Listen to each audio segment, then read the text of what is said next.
On 7 News Now, a 22-year-old man from Lowell facing a judge today. He is accused in the murder of his sometimes girlfriend. Investigators say the young man stabbed her in his home on Thanksgiving Day. 7's Victoria Price is live in Boston with more. And Kim, it was the victim's absence from a Thanksgiving dinner here in Boston that prompted her family and then police to search her boyfriend's home in Lowell. He stabbed her the first time, the second time, the third. He never ceased until the 58th stab. This is the story of Dijad Jenkins Minus. On the morning of November 25th, 2021, the city of Lowell, Massachusetts, was waking up to a holiday meant for gratitude. But inside a residence on Llewellyn Street, a heavy, suffocating silence had taken hold. 22-year-old Dijad Jenkins Minus was a young mother who lived for her infant daughter, Dailani. She was the kind of person who planned ahead and looked forward to the small milestones of parenthood. Just the evening before, at 7:42 p.m., Dijad shared a final message with her world. She posted on Facebook, "My daughter will never need for anything. Can't wait to celebrate her first Thanksgiving tomorrow." She was a mother in the purest sense, excited for the joy of a 2-month-old experiencing the sights and sounds of a family dinner. But while Dijad was dreaming of her daughter's first holiday, a different reality was taking shape in the mind of the man she was with. By 10:45 a.m. on Thanksgiving Day, Dijad's mother, Latoya Minus, felt a knot tightening in her stomach. Dijad was late. For a mother as devoted as Dijad, being late for her daughter's first Thanksgiving dinner was not just out of character. It was impossible. Latoya called the Lowell Police Department and asked for a well-being check. She knew her daughter was at the Llewellyn Street home, and she knew the man she was with was volatile. When police arrived, they found a house that appeared normal from the outside, but inside, they were led to a bedroom door. It wasn't just closed, it was locked from the outside. When they forced their way in, they found a scene that defied the peace of the morning. Dijad was lying there, her life stolen in a display of sheer, unbridled rage. The medical examiner's report would later detail the extent of the violence. She had suffered a fractured neck and had been stabbed 58 times. 58 separate strikes. It was the kind of violence that suggests a deep, personal hatred, a total loss of control. But then, the officers heard a sound. There, just feet away from the carnage, was 2-month-old Dailani. The baby was physically safe. She had spent hours in that room, the sole witness to the end of her mother's life. The man suspected of this was no stranger. He was Leonard Robinson, a 22-year-old from Boston. To his fans on YouTube and social media, he was a rapper who went by the name Po' Boy Deros. He was a man who traded in an image of toughness. But to Dijad, he was the man she kept trying to make it work with. He was the man she believed was the father of her child. This case is a stark look at how a domestic situation can escalate into a tragedy that changes a family forever. I want to hear from you. Where are you watching from today? Mention your city and state in the comments. If you find these deep dives important for raising awareness, please subscribe to the channel and hit the like button. Your engagement helps ensure these stories are told. To understand the context of this crime, we have to look at the city where it took place. Lowell, Massachusetts, is a place defined by its industrial history. It was incorporated in 1826 and sits right on the Merrimack River, about 30 miles north of Boston. In the 1800s, Lowell was a heartbeat of the American Industrial Revolution. It was a city of massive brick textile factories and a destination for people looking for a better life through hard work. Today, those mills still stand, many of them turned into museums. The city has a population of around 115,000 and is known for its cultural diversity. However, Lowell also has a reputation for being a city where the struggle is visible. When we look at the data for this area, the numbers show a community facing significant pressure. The total crime rate in Lowell is roughly 2,195 per 100,000 people. To put that into perspective, that is over 3% higher than the national average. But when compared to the rest of Massachusetts, the gap widens. Lowell's crime rate is nearly 54% higher than the state average. In the years leading up to 2021, the city saw a sharp rise in incidents. Violent crime, specifically, was reported at 532.5 per 100,000 people. While many think of Massachusetts as a quiet region, cities like Lowell have seen year-over-year increases in violence, up over 24% in the period surrounding this case. The murder rate here stands at 4.3 per 100,000. Llewellyn Street, where DJ was found, is located in a residential pocket of the city. It's the kind of place where neighbors expect to hear the sound of children playing, not the sirens of Thanksgiving Day homicide. But the violence that visited this home didn't come from the streets of Lowell. It came from a relationship that was rooted in Boston and fueled by a very modern kind of digital anger. DJ Nicole Jenkins Minus was born on February 15, 1999. She was 22 years old, a young woman who was described by her father, Lamont, and her mother, Latoya, as the heart of their family. She was part of a large, extended network of cousins, nieces, and siblings who all live in the Boston area. In September 2021, DJ's life changed when she gave birth to her daughter, Dailani. For those who knew her, motherhood seemed to suit her perfectly. She was focused on the future. She was determined to give her daughter everything she never had. On her social media, she didn't post about the drama of the streets. She posted about her baby. She was a young woman trying to navigate the complexities of being a new parent while dealing with a relationship that was anything but stable. The man in her life was Leonard Robinson. In the local Boston music scene, Robinson was a rising name. As po' boy Droz, his music featured the typical themes of the genre, money and power. But the respect he demanded in his lyrics didn't translate to his personal life. The relationship between DJ and Leonard was a cycle of on-again, off-again tension. It was a volatile match, but DJ, like many young mothers, wanted her child to have a father. She wanted the family unit to work. But Leonard Robinson was harboring a resentment that was becoming public. He had begun to use his social media platforms to air his grievances. He didn't just have private doubts about his relationship with DJ. He had public doubts about his daughter. He began posting messages that questioned whether he was the real father of Dailani. These weren't just passing comments. They were expressions of a deep-seated anger. He demanded DNA tests. He accused DJ of betrayal. To his followers, he was playing the part of the wrong man. He was building a narrative of victimhood, using his platform to shame the mother of his child. While DJ was posting about her excitement for Thanksgiving, Leonard was posting about his fury. You have a young mother focused on a holiday meal, while the man she is was scrolling through his own feed, feeding a fire of suspicion. He wasn't looking at the baby and seeing a miracle. He was looking at the baby and seeing a slight to his ego. As the sun set on November 24th, 2021, DJ believed she was preparing for a day of family and food. She was in Lowell, perhaps thinking that a quiet holiday was exactly what they needed to reset. She had no idea that the man across from her had already decided that 58 stabs would be the final answer to his questions about paternity. As the investigators on Llewellyn Street began the grim process of documenting the bedroom, the focus shifted immediately to the man who had been staying there with DJ. Leonard Robinson wasn't just a boyfriend. He was a man whose entire identity was built on a foundation of perceived respect. When that respect was challenged, the result was a level of aggression that transformed a holiday morning into a nightmare. To understand the why behind the 58 strikes, we have to look at the days leading up to Thanksgiving.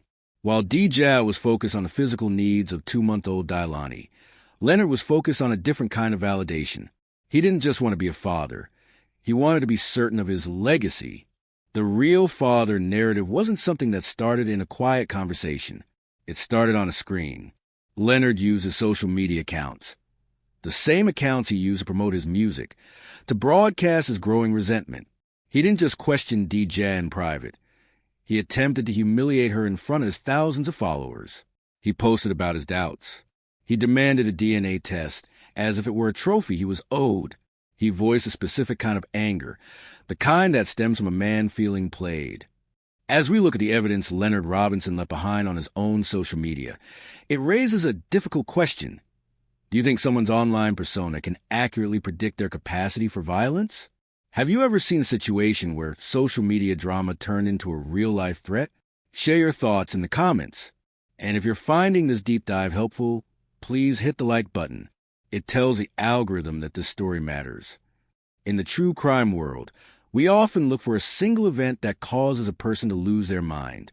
But in the case of D.J. Jenkins Minus, the motive cited by prosecutors was centered entirely on Leonard's fixation with paternity. This was a tragic death that was caused by him on Thanksgiving Day. Prosecutors say the family of Deja Jenkins Minus became worried when she didn't show up to Thanksgiving dinner in Boston. They tracked her phone to Robinson's home in Lowell, but after finding no sign of them, called police for a welfare check. While waiting for police, investigators say one of the suspect's relatives climbed in through a window to find 22-year-old Jenkins Minus dead on a bedroom floor. Police, as they came in, saw that there was blood on the kitchen, on the walls, on the floor, in that bedroom. According to an autopsy, the victim suffered 58 stab wounds and a broken neck with signs that she tried to fight back. As prosecutors described in graphic detail, her family looked on in grief and disbelief. They tell 7 News, Deja was a great daughter, sister, mother, niece, cousin, granddaughter, and a friend. And we are all hurting and in pain. We want justice for Deja. To him, the child wasn't just a baby. She was a piece of evidence. If she wasn't his, in his mind, DJ had committed the ultimate sin against his reputation. This is where the tragedy becomes even more difficult to process. DJ was in Lowell, away from her primary support system in Boston, trying to celebrate a holiday with a man who was essentially monitoring her every move through the lens of suspicion. While DJ's final Facebook post was full of hope, Leonard's digital footprint was the polar opposite.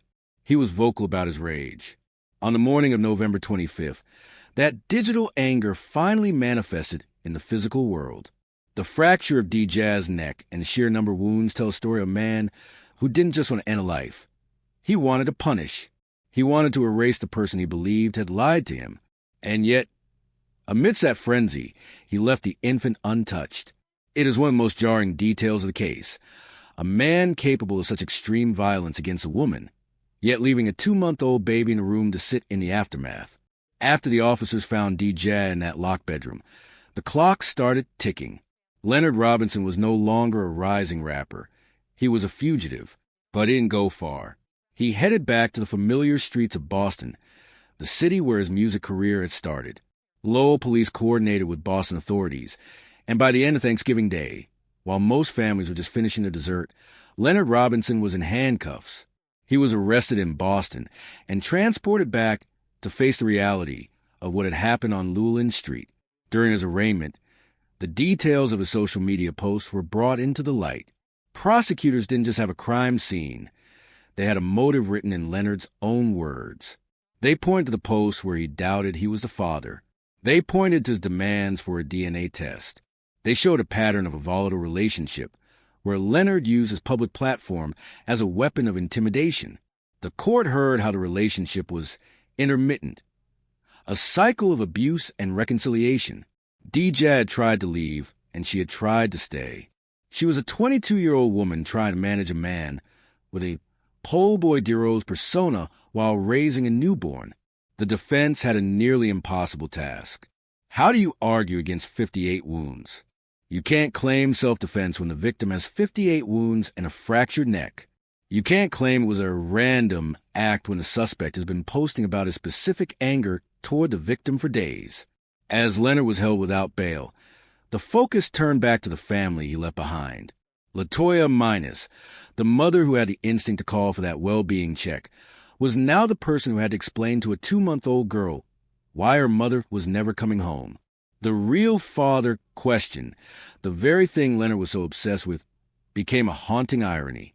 Regardless of the biology, the man who claimed to want the truth had ensured that the only person who could give it to him was gone. He had traded his future, his career, and DJ's life for a moment perceived justice for his ego. When the medical examiner began the autopsy, the findings shifted the case into a study of extreme hostility.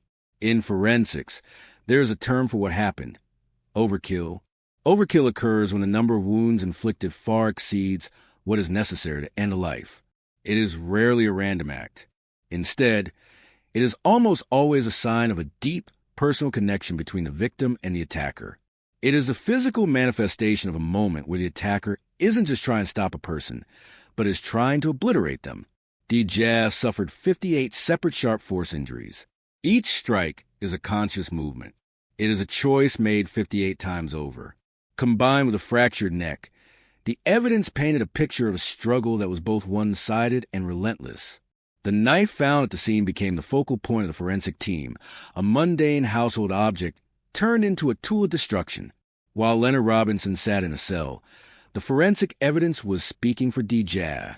It told of a woman who likely fought for her life in that locked room, while her 2-month-old daughter sat nearby. The presence of the infant, Dailani, unharmed but witness to the violence, is the most haunting aspect of the entire file. It suggests that the attacker's rage was laser-focused. It wasn't directed at the child, but at the woman he held responsible for his wounded pride. The legal proceedings move with the slow, deliberate pace of the Massachusetts court system. He was held without bail, a move that signaled the strength of the prosecution's case. They didn't just have the body, they had the why written in digital ink. During the hearings, the prosecution laid out the timeline of November 25th. They presented the social media posts, the angry demands for a DNA test, the public shaming of a new mother, and a clear intent to settle the score. The rapper persona that Robinson had cultivated worked against him. The bravado found in his lyrics was used to demonstrate a predisposition toward violence and a lack of remorse. To the jury, he wasn't a rising star. He was a man who couldn't handle a real relationship and chose to end it with a blade. As the details of the paternity obsession came out, it became clear that this wasn't about the baby at all. It was about Leonard's own image. In his world, being lied to was a fate worse than being a killer. He had prioritized his ego over the life of the woman he claimed to love. This story is more than just a report on a holiday homicide.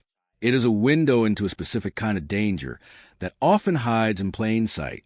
When we look at the life and death of Jazz Jenkins Minus, there are hard truths we have to acknowledge. The first is the validation of instinct. LaToya Minus knew something was wrong. She didn't wait for a week to go by. She didn't assume Jazz was just busy. She felt the silence of that Thanksgiving morning, and she acted. In many domestic cases, the well-being check is the difference between a rescue and a recovery.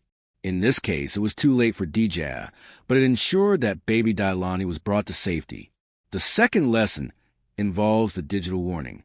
We live in an era where people tell us exactly who they are through their screens. Leonard Robinson's social media wasn't just venting. It was a roadmap to a crime. When a partner begins to use a public platform to humiliate or expose their significant other, the threshold of safety has already been crossed. The transition from digital harassment to physical violence is often much shorter than we want to believe. Finally, we have to look at the impact on the innocent. Today, Dailani is growing up in the care of her grandmother, LaToya. She is said to look exactly like Jazz. She will grow up knowing her mother only through photos and that final, hopeful Facebook post. She is a living legacy of a Thanksgiving that changed a family forever. Jazz's story serves as a grim reminder. Pride and suspicion are a lethal combination. The real father was never the issue. The real issue was a man who saw a woman as a possession to be controlled rather than a person to be loved. What do you think really happened in the hours leading up to that 10:45 a.m. well-being check? Was this a crime that could have been prevented if the social media posts had been taken more seriously? Let's keep the conversation respectful in the comments below. If you found this breakdown of Jazz's story important, please share the video. It's how we keep these names alive. I'm your channel name, and I'll see you in the next deep dive.